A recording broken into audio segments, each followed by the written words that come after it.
sekalian, selamat Hari Buruh Internasional.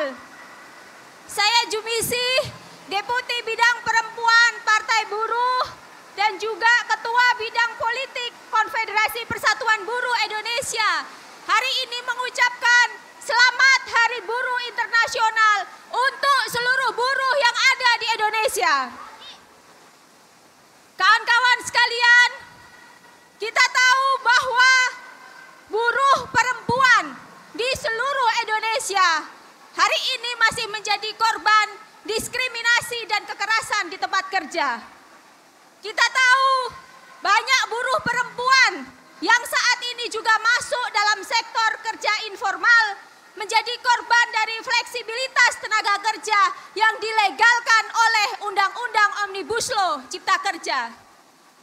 Kita tahu juga banyak kawan-kawan kita, perempuan, buruh perempuan di pabrik, buruh perempuan ojek online, buruh perempuan yang bekerja di startup, buruh perempuan yang bekerja di konveksi-konveksi, buruh perempuan jamu gendong, buruh perempuan yang masuk ke semua lini industri formal dan informal, semua menjadi korban dari sistem kapitalisme.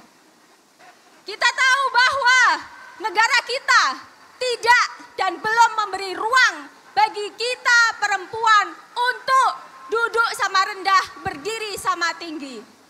Sebagai perempuan, kita mempunyai kapasitas untuk tampil secara publik, tampil secara politik, menunjukkan eksistensi kita, kepemimpinan kita, membuka ruang-ruang, menciptakan ruang-ruang supaya semakin banyak buruh perempuan berorganisasi, semakin banyak buruh perempuan mengambil kepemimpinan politik setara dengan kaum laki-laki.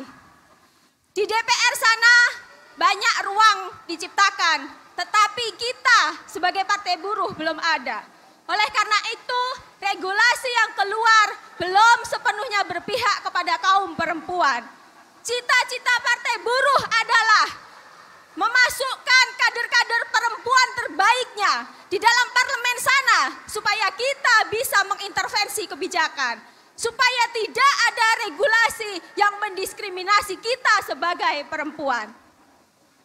Baru-baru ini kami melakukan penelitian juga terhadap pekerja disabilitas dari 8 perusahaan yang ada di kawasan industri kawasan Berikat Nusantara Cakung. Dari 8.000 buruh hanya ada 2 perusahaan yang mempekerjakan 2 pekerja disabilitas. Itu artinya apa?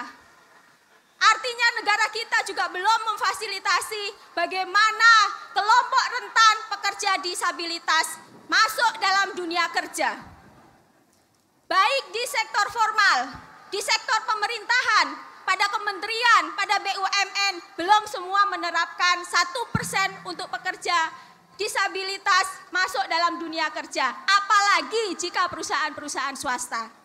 Oleh karena itu, pada kesempatan yang baik ini adalah kesempatan bagi kita untuk terus mengkampanyekan bahwa kita perempuan, kita kelompok rentan, kita rakyat miskin yang menjadi korban dari pemerintahan, dari kebijakan yang tidak berpihak kepada negara, maka kita bangkit menunjukkan perlawanan kita, menunjukkan kapasitas kita, menunjukkan persatuan kita, menunjukkan wibawa kelas pekerja bahwa kita adalah sokong guru dari ekonomi negara kita.